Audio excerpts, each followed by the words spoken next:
This is the TxT, and this is yet another devlog about TxTs Treasury. And with that, let's take a look at our issues list. Okay, so I have 4 issues here planned, so this is 4 things that I'm gonna work on. The first one being add batch action to tables. So right now, this is how a table looks like, and what I wanna do is have essentially a little button at the front where I can select multiple rows in a table to then edit multiple things at once, basically. So I guess let's just start by adding a little button in front. How hard can it be, right? Now that looks pretty good, right? Yeah, I definitely need to do something about that. Can't really check any of these boxes that way, huh? Whoops. Okay, and just that quickly, now I have a couple of nice buttons here that I can press. And then there's also this nice button up here, and that just toggles the state of all of them. Now, the first step to actually editing all of that data here is, to actually get access to the, actual data before I just like true and false, and that doesn't really tell you a whole lot. So now it actually shows the contents of the rows that are selected, because that's actually all that I care about, right? Alright, now I kinda got it working, so I can just select a couple of rows here, select a new account, and then edit the selected rows. And now the account has changed. If I hit F5, it's still changed, so yeah, that works reasonably well. Now, of course, the user experience here is not the very best, to say the least. Okay, now it's actually the next day already, but now I am kind of finished with this feature at least. As you can see, this bar on top there is now gone. If we mark something here, then this pops up down here, so we can actually scroll down and still have that in view. And then we can configure that, or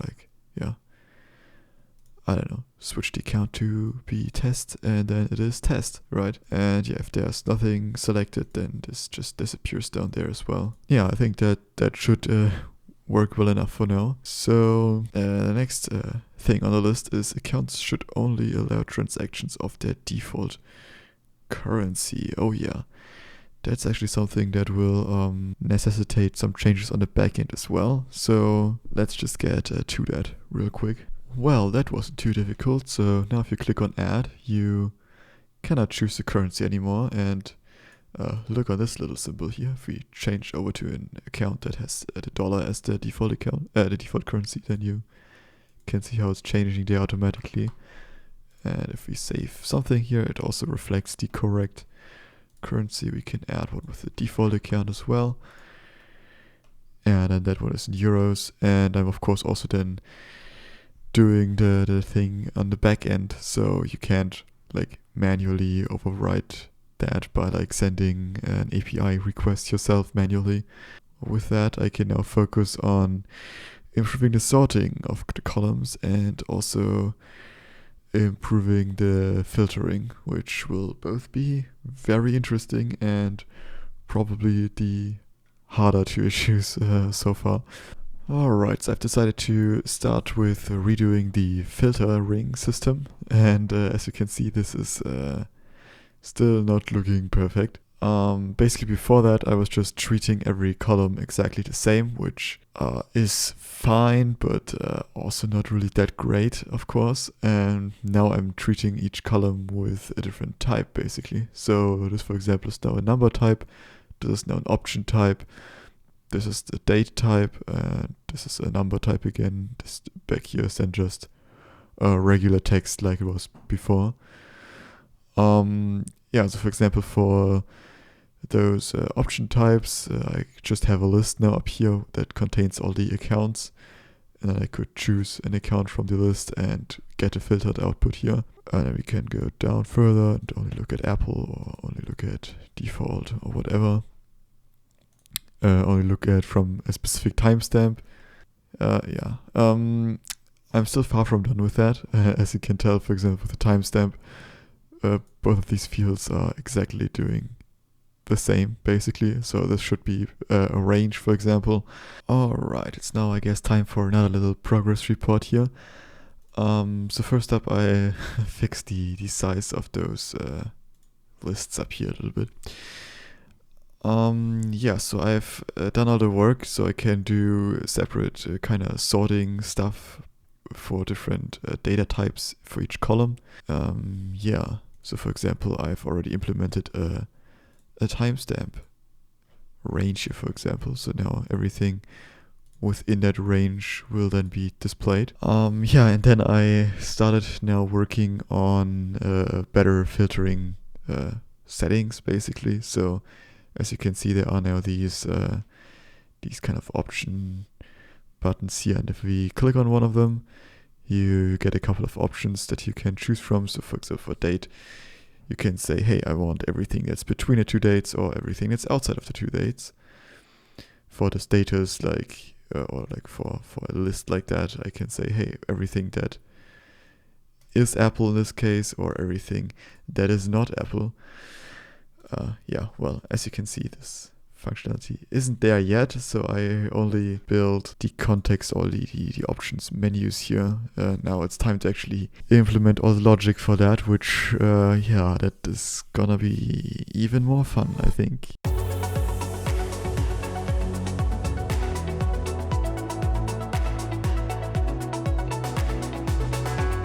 Yeah, so thanks to all the preparations, this actually wasn't all too difficult, just a bunch of copy pasting pretty much and changing up some little things here and there. So let's just go through all of the different types, starting with IDs, for example, or with, well, numbers. So per default, this just is the exact mode, basically. So if I enter a number, it just, well, in this case shows me the ID. I can also show everything that's less than that or everything that's more than that. And that works absolutely perfectly.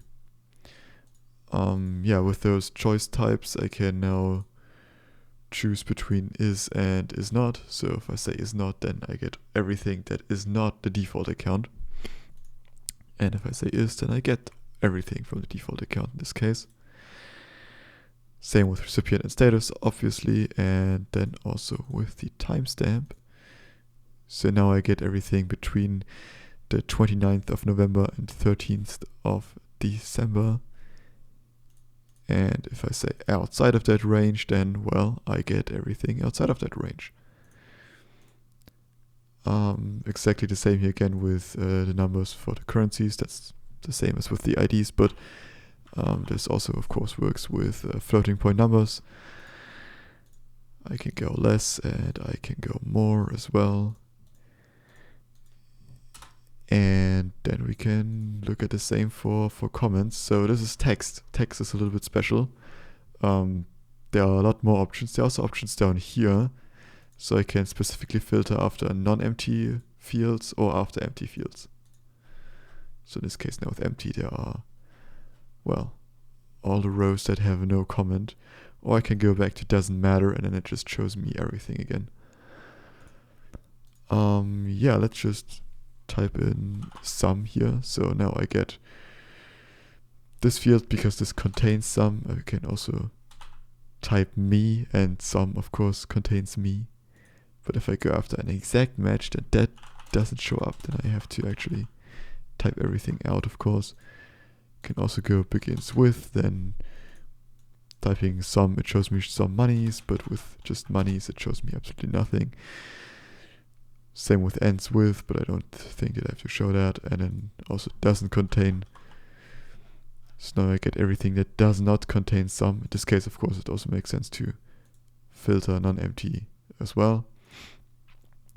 And then I get only the other two comments. Yeah, now I just have to make this little options drop-down menu look not like absolute trash.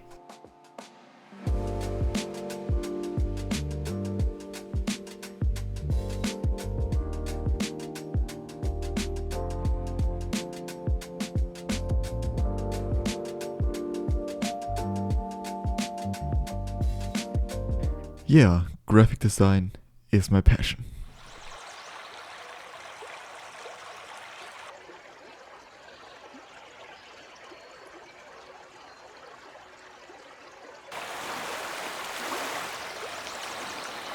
Alright, now it has been actually a full month almost since doing any work on this project here, or on any videos for that matter, but I was a little bit busy launching a new season of my Minecraft SMP server and also vacation over the holidays.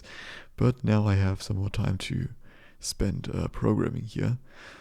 I just actually fixed a bit of a visual issue with the sorting, so as you can see now, this all works perfectly fine. Before that, those sorting indicators were staying the way they are when you sort another column basically, and that looked a little bit weird of course, but now everything works perfectly fine.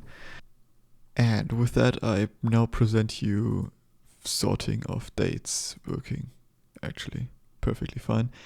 And also I fixed now the sorting of strings or text. Before that it was a little bit broken with uppercase and lowercase words, but now it works perfectly fine. Okay, and now with that onto multi-column sort. Okay, now multi-column sort is working finally. It was a bit of work, but I got it working in the end. So let's say we want to sort the amounts and accounts. So let's just sort for amounts first. The biggest on the top, because why not? And then we can also sort for accounts, and we can see another account, the biggest amount in there is 10,000 and then 100, and the smallest is 10. For the default account you can now see basically the same up until down there, and then comes pocket money, which are all the same actually, and then test, which is nicely sorted again. I just see that I still have my debug text in there, so that needs to be fixed. Yeah, and then once all those are reset again, the default sorting kicks in again. If we sort for something, then the default sort goes away. We sort again and click on it again to reset it, and then boom, the default sort is back at it again. Well, now there's only one thing left to do, and that is fixing this. This doesn't look quite right, so yeah, that's the last task I think for this update. Alright, that's where we left off, and now if you go on accounts you can see this looks actually how it's supposed to look like. On the currency you can even properly select between the two currencies that are currently in the system. Recipients exactly the same, and currencies again exactly the same. So now everything is done, and I've actually went ahead and released version 0.3.0. Alright, that was a bit of a different style of video in which I try to take you along on the process of programming. If you have any feedback or constructive criticism, please let me know in the comments of this video. I'm planning to make this a monthly series from now on, so see y'all in a month when I hopefully have the tagging system ready. Get subscribed so you don't miss that, have a great time, and see you soon.